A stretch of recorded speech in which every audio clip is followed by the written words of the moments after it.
జిల్లా చిలకలూరిపేటలో మాజీ మంత్రి అంబటి రాంబాబు విడుదల రజనీను కలిశారు. మీడియాతో మాట్లాడిన అంబటి రాష్ట్రంలో అరాచక పాలన కొనసాగుతోందని, వైఎస్ఆర్సీపీ నాయకులపై కక్షపూరిత కేసులు పెడుతున్నారని విమర్శించారు. అమరావతి ప్రాజెక్టు సాధ్యం కాని స్వప్నమని పేర్కొంటూ నారా చంద్రబాబు నాయుడుపై ఆరోపణలు చేశారు. ఎన్ని కేసులు పెట్టినా భయపడమని, మళ్లీ వైఎస్ జగన్మోహన్ రెడ్డిను అధికారంలోకి తీసుకురావడమే లక్ష్యమని స్పష్టం చేశారు. ఏముండదు అన్నా ప్రోగ్రామ్ జరుగుతుందన్నా వచ్చారు ఫోటో కూడా పెట్టాను కదా నీకు.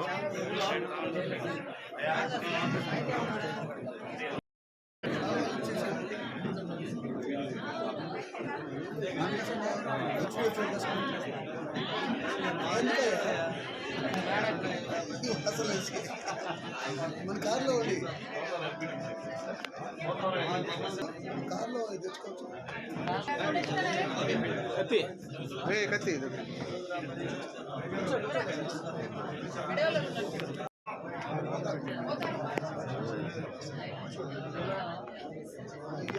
జైలుకి వెళ్ళలేదంతే తేడా. ఆమె మీద కూడా అనేకమైన అక్రమ కేసులు పెట్టారు. అరెస్ట్ చేయాలని ప్రతి నిత్యం ప్రయత్నం చేశారు. ఆ భగవంతుడు దయ కానివ్వండి, న్యాయస్థానాల్లో వారు అప్రోచ్ అయ్యి సరైన సమయంలో కొన్ని ఆర్డర్స్ తెచ్చుకోవటం వల్ల కానివ్వండి, ఆమె జైలుకు వెళ్ళకోకుండా, మహిళ అయినప్పటికీ కూడా జైలుకు వెళ్ళకోకుండా ఆమెను కాపాడుకోగలిగారు. అయితే వాళ్ళ మరిది గారు గోపి జైలుకు వెళ్ళాడు, బెయిల్ తెచ్చుకున్నాడు. రజనీ గారిని కూడా మహిళ అయినా, మాజీ శాసనసభ్యురాలు, మాజీ మంత్రి అయినా ఏదో ఒక విధంగా ఆమెను హెరాస్ చేయాలి, ఆమెను భయపెట్టాలి అనే ఉద్దేశంతో కటకటాలకు పంపించాలని తెలుగుదేశం పార్టీ నాయకులు, తెలుగుదేశం ప్రయత్నం చేస్తున్నటువంటి విషయం నేను మీకు ప్రత్యేకంగా చెప్పవలసినటువంటి అవసరం లేదు. ఇన్ని ఇబ్బందుల్లో ఉన్నా నాకు మానసికంగా సపోర్ట్ చేసినటువంటి రాష్ట్రంలో ఉన్నటువంటి వ్యక్తుల్లో మాజీ మంత్రివర్యురాలు రజనీ గారు కూడా ఒకరు. అందువల్ల వారికి నా హృదయపూర్వకమైన ధన్యవాదాలు తెలియజేసుకోవాలనే ఉద్దేశంతో రావటం జరిగింది.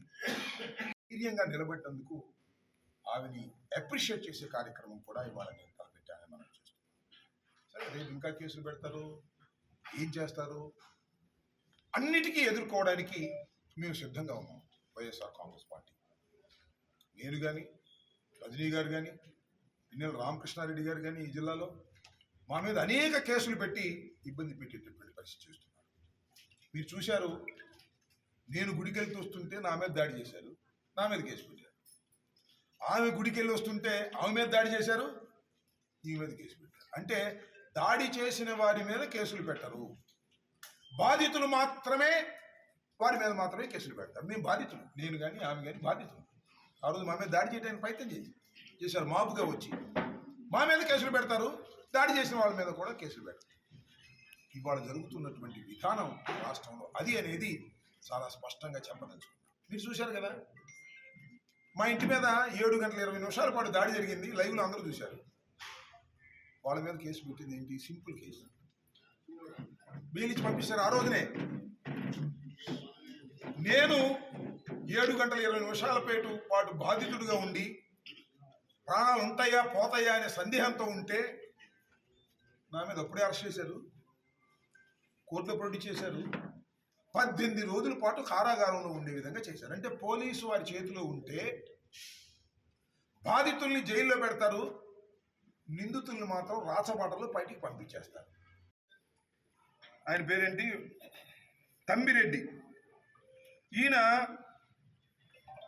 ఫాస్ట్ ఫుడ్ సెంటర్ ఉంది పాపం తిరుపతిలో, తమ్మిరెడ్డి. ఆయన సోషల్ మీడియా వైఎస్ఆర్సీపీ.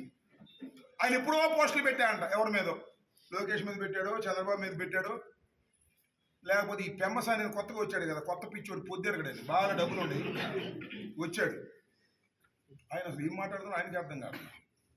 ఒక మాటతో చంపేస్తానంటాడు, ఏం చంపుతాడు ఏమో మరి. అమెరికా నుంచి వచ్చాడు, మళ్ళీ అమెరికా పోతాడు, ఏమైంది? ఆయన సొమ్ము ఇక్కడ కదా తెచ్చేది, మళ్ళీ కింద మీద పడేది. బాగా క్యాష్ పార్టీ, చంద్రబాబు కన్నా ఎక్కువ డబ్బులు ఉన్న మనిషి ఆయన, బాగా డబ్బులు సంపాదిస్తున్నాడు. ఆయన మీద పోస్టింగ్లు పెట్టాయంట. ఆయన మొన్న ఏం చేశారంటే 31వ తారీఖు సుమారు 8:30 రాత్రిపూట తమ్మిరెడ్డి అనేని మఫ్టీలో ఉన్న పోలీసులు ఎత్తుకుపోయారు. మఫ్టీలో ఉన్న పోలీసులు అర్థం కాదు, ఎవరు ఎత్తుకుపోయారు, దొండగులు ఎత్తుకుపోయారు, ఎవరు ఎత్తుకుపోయారు అర్థం కాక కింద మీద పడ్డారు.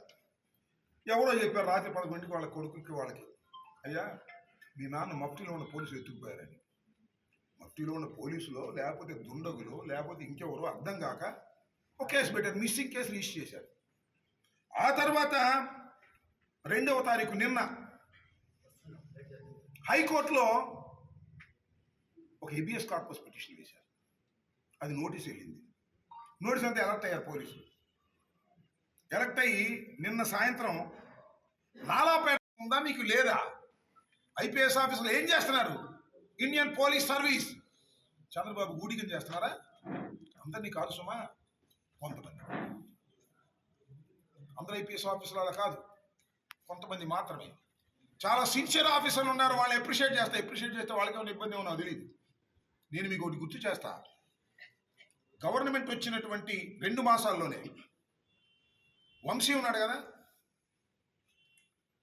వంశీ ఇంటి మీద దాడి చేశారు వెంకట్రావు వాళ్ళు, గెలిచినటువంటి వాళ్ళు. ఓ పావుగంట దాడి చేశారు, 20 నిమిషాలు దాడి చేశారు. మరుక్షణం ఎస్పీ వచ్చాడు, మొత్తం కొట్టేశాడు, లాఠీ చార్జ్ చేసి మొత్తం పారిపోయారు. అప్పుడు ఎందుకు కొట్టారు, అప్పుడు ఎందుకు డిస్పర్స్ చేశారు, నా మీదకి వచ్చి ఎందుకు డిస్పర్స్ చేయలేదంటే అక్కడున్న పిహెచ్డి రామకృష్ణ ఐపీఎస్ ఆఫీసర్, వెన్నెముకున్న ఆఫీసర్, ఆయన ఇమీడియట్గా ఆర్డర్ ఇచ్చాడు. చట్ట ప్రకారం రూల్ ప్రకారం వెళ్తాడు తప్ప ముఖ్యమంత్రి చెప్పినా ప్రధానమంత్రి చెప్పినా వినడు. అందువల్ల అక్కడ గొడవ జరగకుండా కాపాడబడింది. ప్రభుత్వ పరువు ప్రతిష్టలు కూడా కాపాడబడ్డాయి. నా దగ్గర ఎస్పీ గారు 7 గంటల 20 నిమిషాలు అసలు ఎవరికి దొరకలా. ఆయన అజ్ఞాతంలోకి వెళ్ళిపోయాడు. నాకు అర్థం కాల. ఎంత పేరు వచ్చింది పోలీసులకి, చెడ్డ పేరు. ప్రభుత్వానికి ఎంత చెడ్డ పేరు వచ్చిందో చూడండి. తన గొయ్యి తాను తవ్వుకుంది ప్రభుత్వాన్ని కూడా ఈ సందర్భంగా మనం చేస్తున్నాం. నేను అందరి పోలీస్ ఆఫీసర్లకి విజ్ఞప్తి చేస్తున్నా, ఒక విధంగా బ్యాడ్ పోలీస్ ఆఫీసర్లకి హెచ్చరిక చేస్తున్నా. ఇలాంటి ఆచరణ యోగ్యం చేసేటటువంటి తప్పుడు విధానాలను తమ్మిరెడ్డి లాంటి వాడిని తీసుకొచ్చి కొట్టడమో, కోర్టులో ప్రొడ్యూస్ చేయటమో, అంబటి రాంబాబు లాంటి సీనియర్ నాయకుడిని, ఏజ్లో ఉన్నవాడిని, మాజీ మంత్రిని ఇంటి మీద పడి కొడతంటే నోరు మూసు కూర్చుంటే మిమ్మల్ని వదిలిపెట్టమని కూడా మనం చేస్తున్నాం. మేం కాదు, చట్టం మిమ్మల్ని వదిలిపెట్టదు, గుర్తుపెట్టుకోండి. ఐపీఎస్ ఆఫీసర్లు, మీరు ఐపీఎస్ ఆఫీసర్లు అంటే ఎంత నాణ్యత కలిగినటువంటి వారిగా ఉండాలి, లా అండ్ ఆర్డర్ని ఎంత చక్కగా కాపాడాలి.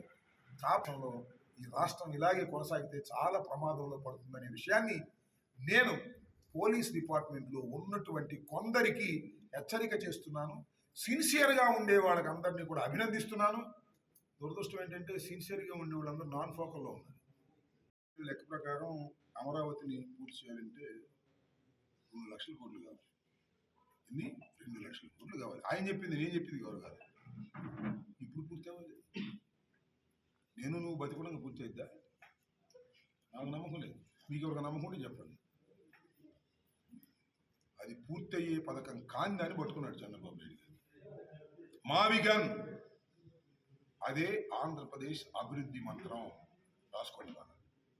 మరి చాలా మంది ట్రోల్ చేస్తున్నారు, చేసుకోండి. మావిగన్నే ఆంధ్రప్రదేశ్ అభివృద్ధి మంత్రం. అదే జరుగుతుంది. ఇది 2 లక్షల కోట్లు, ఇప్పుడు 50 లక్షల కోట్లు తీసుకొచ్చి 60 లక్షల కోట్లు తీసుకొచ్చాడు, గంగలో పోస్తున్నాడు. మీరు చూశారు కదా, ఒక ప్రొఫెసర్ రామచంద్రయ్య ఆయన ఒకటే చెప్పాడు,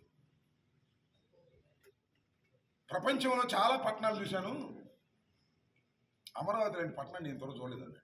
ఏందే స్వామి అంటే, నదిలో నుంచి నీళ్లు తోడి లేదా పెట్టి చెరువులు నింపుతారు, కానీ అమరావతిలో నీళ్లు తోడి నదిలోకి పోయాలి, అది పరిస్థితి. అంటే అమరావతి లోతట్టు ప్రాంతం. అది సెలెక్ట్ చేస్తున్నాడు అబ్బాయి. ఎవరబ్బాయి? మన చంద్రబాబు గారు. ఇప్పుడు ఎందుకు సెలెక్ట్ చేస్తున్నాడో నాకు అర్థం కాల. దుర్మార్గం. నేను మరొకసారి చెప్తున్నా, అమరావతి పూర్తయ్యే అవకాశం లేదు. మావిగనే ఆంధ్రప్రదేశ్ యొక్క అభివృద్ధి మంత్రం కాబోతుంది రేపు, గుర్తుపెట్టుకోండి. అలా తెలియగలిగితే అర్థం తీసుకొచ్చారేంటి?